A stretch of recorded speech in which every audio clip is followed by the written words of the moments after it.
have a nice clean brooder. Everybody is ready to go to sleep.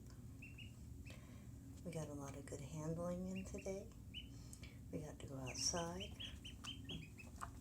Got to go for a swim. Everything was very exciting today.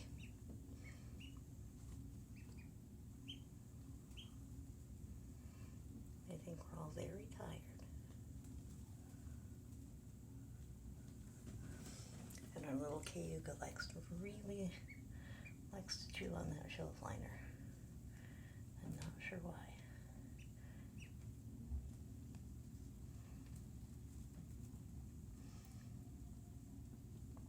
But they're all getting so big.